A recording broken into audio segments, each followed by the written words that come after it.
I guess y'all know the device that I came up with on my car where I could start it or have it automatically start with the temperature of the inside of the car and change the temperature and stuff. Okay, well, I have duplicated that on Buster. I've done the same exact thing, only cleaned it up a little bit. It doesn't look quite as messy and, kind of refined it a little bit. Let's check it out. Okay, first off, you'll notice I've got the vacuum switch. It's right here. You can see how when it pulls a vacuum, it's by this little tank too. So it sustains the vacuum for a few seconds. Even after the engine has turned off, it will still keep a partial vacuum. So, like, let's say you give it gas or something like that. If you hit the gas and it's directly hooked to a direct port of the, let's see, not going through a check valve like this. If it was hooked directly to a vacuum line, as soon as you give it gas, which happened with the car a couple of times, I didn't realize it would do it. That's how I discovered it. As soon as you give it gas, it loses vacuum pressure. It lets this come back up, and it engages the starter again. You don't want that. You do not want the starter engaging once you've got it started. So, with mounting this device close to your tank here, or in the circuit of the tank, it will at least hold air pressure until, like if you give it gas, it gives it a few seconds before it's going to try to come back up. So that helps a lot. Alrighty, now for the inside. Okay, first off, just to show you, let me get up in here. The key is laying right here. It is not in the ignition. The ignition will not turn without the key. Gear shift won't move, steering wheel won't move, everything is off. As you can see, I've got it set to max air conditioning, cool, and the fan is set on high. And when you come back here in the back, let me get set down. Here you see the thermostat. And the thermostat is mounted on a wooden box. The wooden box contains all of the circuitry. This is your starter relay. These wires, the gray wire right here, let's see, gray wire right here, and this smaller purple wire are what run to your vacuum switch under the hood. Everything else is contained right here in this box. Only wires running to it. The other one, I had stuff all over the place. This is a lot neater. This one is your ignition. And this one is for turning the accessories on.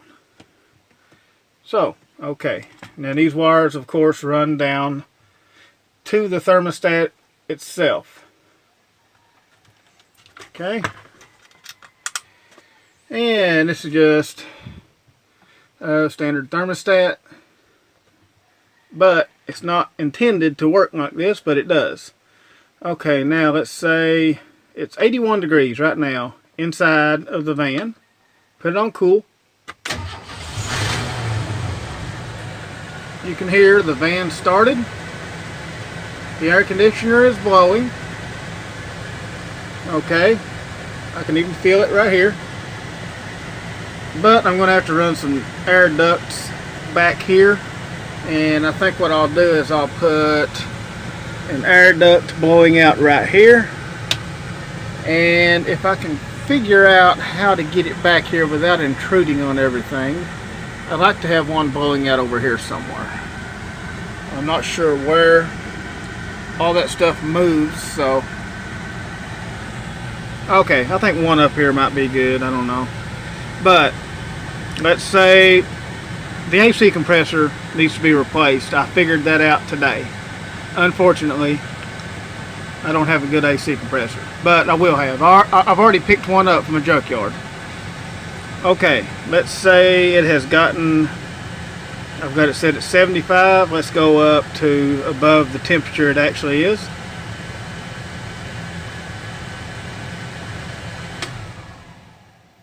And it turned off. Now the same thing will work with heat. Turned it on the, let's see. There's the heat setting. You can see it says heat on. Might be able to see that. There you go. Heat on. And let's say you don't want it that hot. You want it only to be 80 degrees in here. Well, it's 81, so the van shuts off. Of course, to use heat, you would have to set up your controls for heat. But if you have it set for air conditioning, okay, see, I put it on air conditioning. It didn't automatically come on yet. That's because the temperature is set at 82.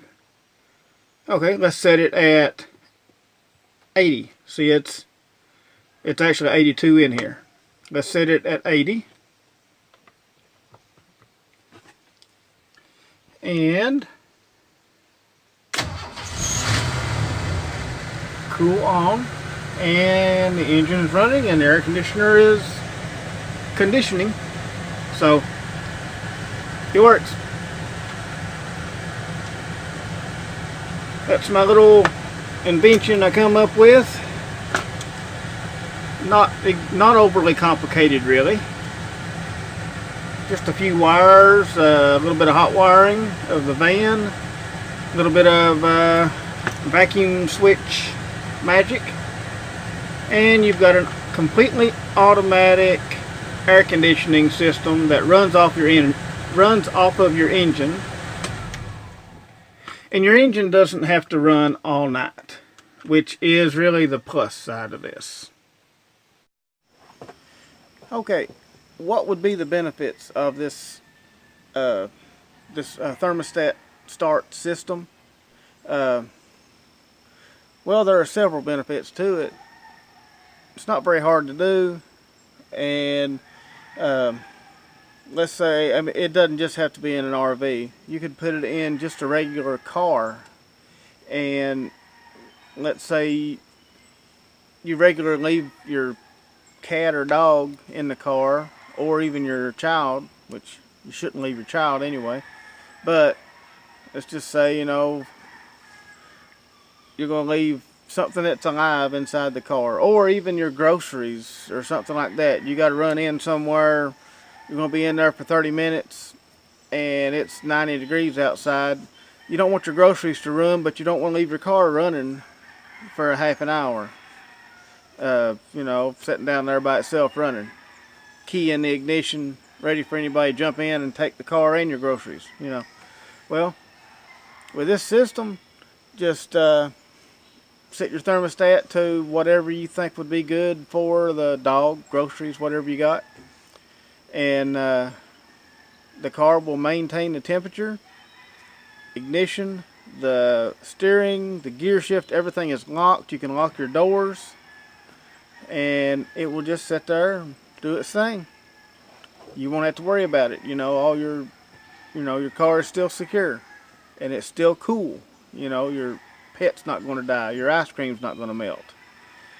You know,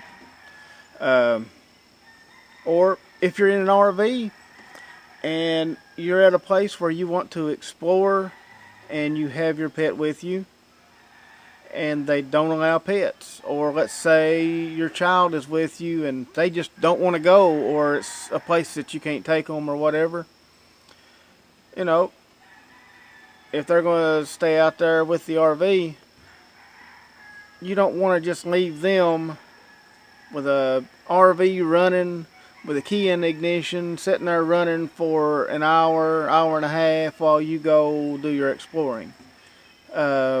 You would want to leave it to where, you know, you're not wasting gas. You're not just, you're not just sitting there idling the whole time, or even running your generator. That's going to take gas. This wouldn't take as much gas as running a generator. The engine only fires up once every, what, 20 minutes or so, depending on how well your RV is insulated, what temperature you set it. You know, it's all variable. If you put these things in the window, the Reflectix lined things that fold out, you know, if you put that in your windows, then it's going to stay cool for a lot longer. I mean, the air blowing out of your vents is, what, 40 degrees, and it'll cool down that RV really quick. Keep it cool the entire time.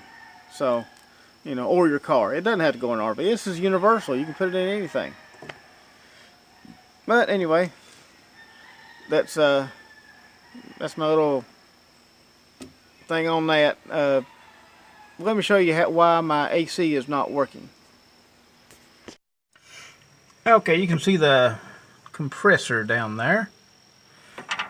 Doesn't look as wet as it did earlier, but it was really wet earlier. There on